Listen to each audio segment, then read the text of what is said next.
नमस्कार छात्रों, आप सभी का मेरे चैनल पर स्वागत है। नमस्कार छात्रों।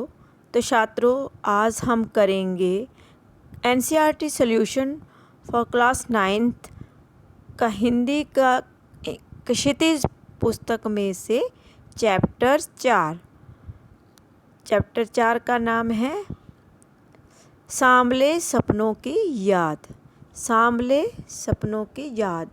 सांवला एक कलर है और सपने, जो आप सपने देखते हैं, ड्रीम्स, तो उनकी याद है। तो इसमें हम पहले पाठ का सारांश के बारे में जानेंगे, परंतु जब पाठ का सारांश जानते हैं तो उससे पहले हम पाठ के लेखक के बारे में जानते हैं कि सांवले सपनों की याद सारांश से पहले हम लेखक परिचय लेखक के जीवन के बारे में जानते हैं।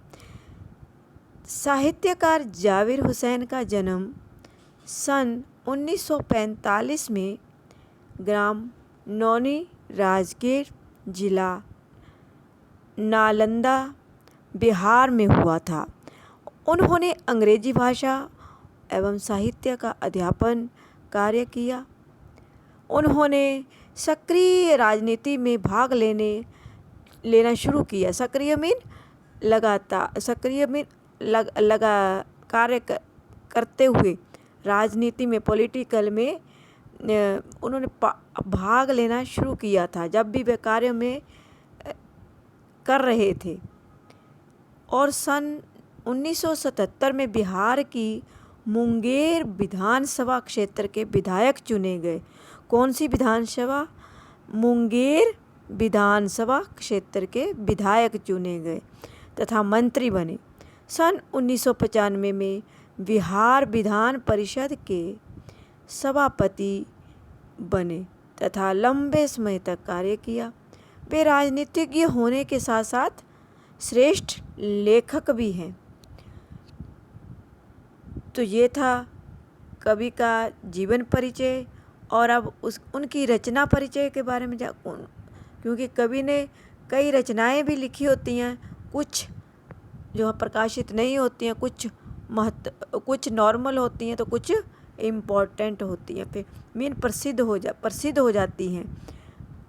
तो रचना परिचय। जाविर हुसैन हिंदी, अंग्रेजी तथा उर्दू तीनों भाषाओं के जानकार हैं। जाविर हुसैन को हिंदी, उर्दू और अंग्रेजी भाषाएं आती हैं और तीनों भाषाओं में कुशलतापूर्वक लेखन कार्य करते हैं। राइटर हैं, लेखन कार्य करते हैं। उनकी हिंदी कृतियों में प्रमुख कृति है जो आगे हैं। जाविर हुसैन की सबसे प्रमुख कृति है जो आगे है। डोला, बीबी का मज़ार, अतीत का चेहरा, लोगां, एक नदी रेत भरी आदि। तो ये क्या है? इनकी प्रसिद्ध रचनाएं। आइए अब उनकी साहित्यिक विशेषताओं के बारे में जानते हैं कि जाविर हुसैन ने अध्यापन के साथ साथ सामाजिक क्षेत्रों में भी बहुत कार्य किया। उन्होंने अपने लंबे राजनीतिक सामाजिक जीवन में जो भी सोशल पॉलिटिकल जब अपनी लाइफ होती है उसमें आम आदमी के संघर्ष को निकटता से महसूस किया है कि पूरा जीवन जो है आम आदमी किस प्रकार से संघर्ष करता है। इस अनुभव को उन्होंने अपने साहित्य में भी प्रकट किया है। उनके द्वारा संघर्षरत आम आदमी और विशिष्ट व्यक्तित्वों पर लिखी गई डायरियाँ काफ़ी चर्चित और प्रशंसित हैं। भाषाशाली है। जाविर हुसैन की कृतियों में प्रयुक्त भाषा। जाविर हुसैन की कृतियों में प्रयुक्त भाषा आम आदमी के निकट है। उनकी भाषा कलात्मक, सरल तथा रोचक है। उन्होंने अपनी रचनाओं में आवश्यकता अनुसार तत्सम शब्दों तथा उर्दू और अंग्रेजी भाषा के शब्दों का प्रयोग किया है।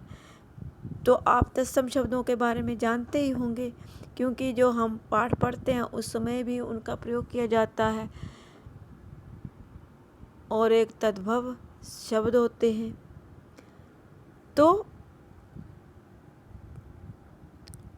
प्रयोग किया है। और उन्होंने डायरी विधा में अभिनव प्रयोग किया है, जो अपनी प्रस्तुति शैली और शिल्प में नवीन है। तो ये था उनका काव्य की जो परिचय। तो जानते हैं पाठ का सारांश। तो बच्चों, सांवले सपनों की याद जाबिर हुसैन द्वारा लिखित क्या है? एक संस्मरण है, जो प्रसिद्ध पक्षी विज्ञानी सालिम अली को समर्पित है। पक्षी विज्ञानी कौन? सालिम अली को समर्पित है। ये संस्मरण जून 1987 में सालिम अली की मृत्यु के बाद डायरी शैली में लिखा गया है। सालिम अली की मृत्यु से दुखी लेखक ने अपने दुख और अवसाद को इस पाठ के रूप में व्यक्त किया है। जीवन में दुख और लड़ाइयाँ भी बहुत होती हैं, तो उसी के दुख को उन्होंने इसमें व्यक्त किया है, प्रकट किया है।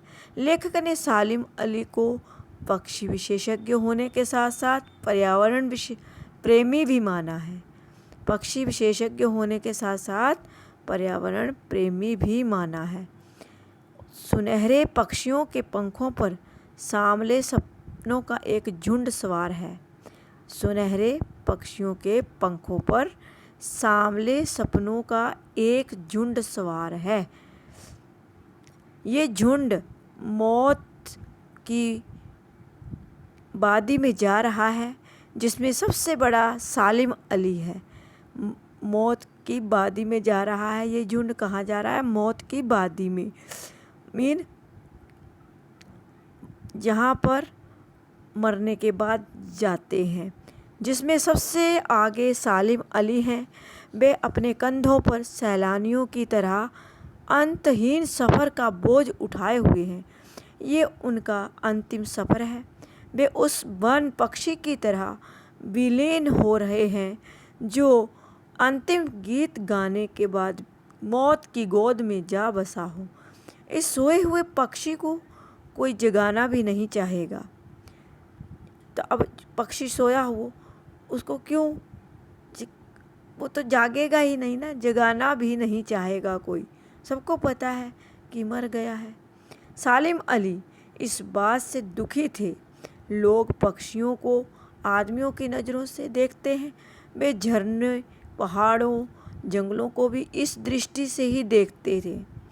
अब सालिम अली जो थे, क्या थे कि वह पक्षियों और आदमियों की नज़र से देखते, और वे जो झरने होते हैं, पहाड़, जंगल को भी उसी दृष्टि से देखते हैं। ऐसे में वे इनके मधुर संगीत का अनुभव नहीं कर पाते। तो इतना मधुर संगीत होता है, तो उसका कोई फीलिंग ही नहीं कर पाते। तो ये था हमारे चैप्टर 4 का पाठ का सारांश। तो अब हम करेंगे नेक्स्ट वीडियो में इसके प्रश्न अभ्यास।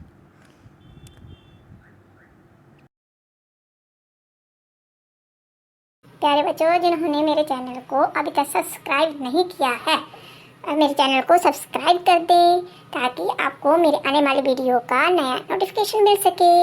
लाइक और शेयर भी जरूर कर देना।